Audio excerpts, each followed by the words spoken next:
all know that there's so many vloggers flooding to the Philippines because it's a large population, mostly English speaking, or at least some English speaking.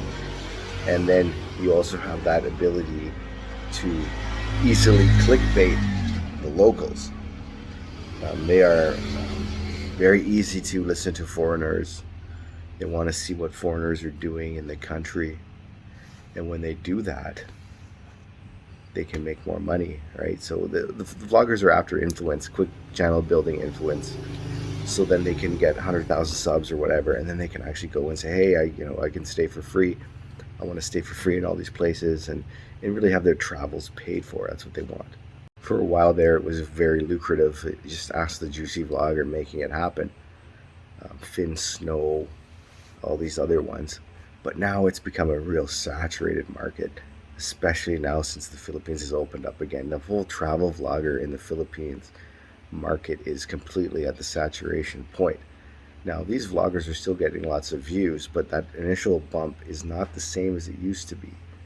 They're getting a bump, but it's dropping pretty quickly afterwards, just simply because there's so many. And when you got all these people subscribing, there's too many channels now to subscribe to. Where do you start? And people don't have time to watch YouTube all day. And if they did, then maybe it's time to reevaluate your life, because that's not a very productive thing to do. But there are other niches in the Philippines that are starting to also see that saturation point. And one is the expat bloggers. So these are the retirees, and these guys are mostly doing talking heads, and they're trying to sell this version of a retirement paradise. And I don't think they're doing a very good job of it, really. That, most of the time it's just they're trying to live stream to get super chat. A lot of repetition, even with the expat vloggers now. You'll see the same videos, like this video, my monthly budget video, foreigner building a house in the Philippines video, land for sale in the province video. And these videos are all the same. From one video to the next, there isn't much of a difference. Of course, the whole dating a Filipina, dating a foreigner video is completely overdone. That was overdone years ago, and now it's just getting stupid. Now you have Filipina vloggers who are jumping in on the topic, and it's just getting very silly. And the whole thing is just so overdone. I think the latest topic in the Philippines that's going to become saturated really quickly is the whole we quit our job and move to the Philippines topic. There are so many like that now that are doing channels.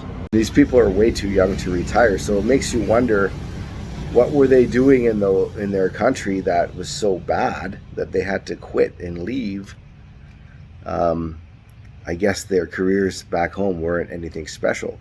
It's always a risk when you quit your job in a Western country and move to a developing nation, or emerging economy, I should say.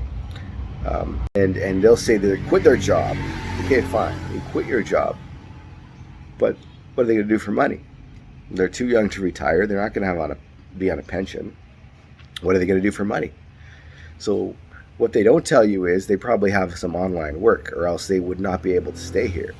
It's not that cheap here, unless you're living out in the province, living, really, really frugally. If you want to live anything like in the West, you got to make money. You can't just be coming here on a shoestring. And of course, YouTube, for many of them, they think, oh, it's going to work out. We're going to be able to channel, and we'll be able to stay here. Well, there's been tons of people that have done that and have had to leave, or they've had to look for other income, because YouTube it's all over the place. I mean, there'll be that initial bump when they arrive to the Philippines, and they'll be making a lot, and then it plateaus. It plateaus, and then it drops, and then it plateaus. There's so many newbies coming in that the market's so saturated. It's not going to be, the channel growth is short and sweet, and then it plateaus.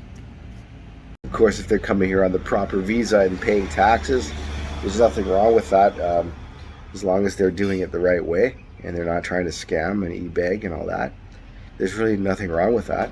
One of the things that sort of annoys me is when they'll just sugarcoat everything.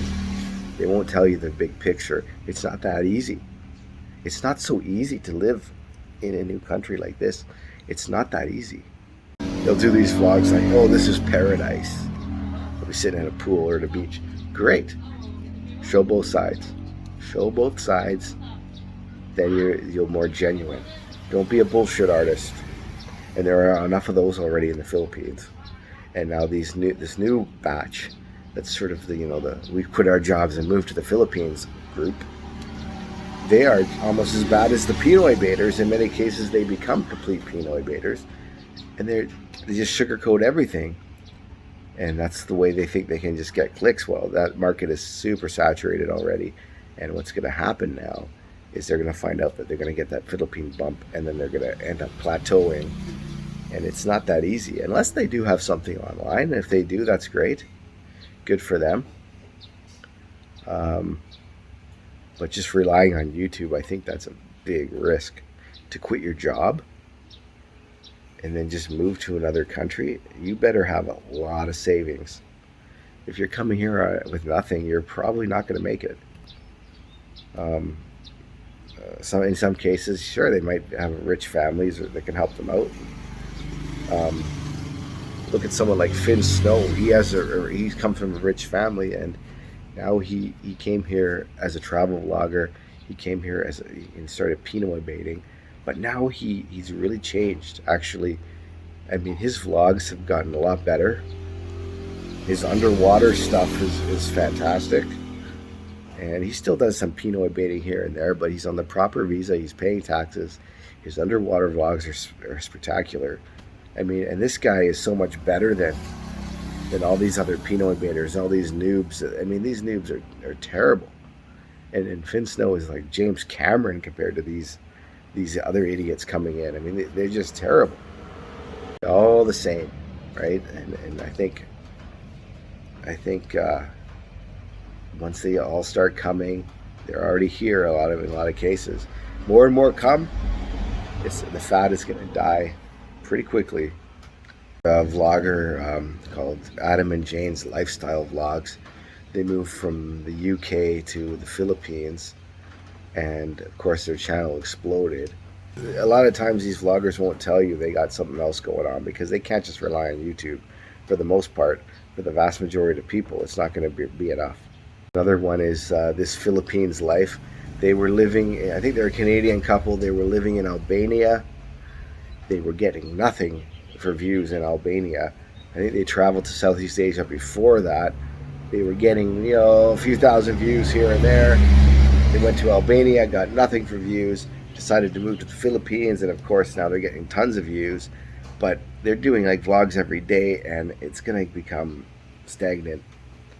I think, you look at also some of these new pinoy baiters that came, like Chev and Dev, Megram's Vlogs, excuse me, all these other ones are starting to go down already. Didn't take long. And they're going to plateau at under 1 million views a month. Can you really make enough money? Under 1 million views a month? Look at how much they're making on Social Blade. It's not, 1 million views is shit for money. It's not that much. You can make more working at McDonald's in the West. They're going to live extremely frugally and on a shoestring budget. Then they could maybe swing it with 500,000 to 800,000 views a month. Doesn't pay very much. And YouTube, like I said, it's all over the place. You get these videos where they're going to be making a lot, and other videos no one's going to watch. At certain times of the year, the AdSense is more. And don't expect to get money off of Super Chat. Filipinos that watch your channel aren't going to donate money to you. So those are just some thoughts on the whole topic of the saturated market of YouTube in the Philippines. Let me know what you think. Yeah, they're still getting some views now, but I think that initial bump is smaller than it used to be, and it ends quicker than it used to. And in any event, none of these people can do this in the Philippines forever. They're going to have to move on. And eventually the market will become so saturated that it won't matter that if they go to the Philippines or Thailand or anywhere, it will be all the same. Thank you for watching.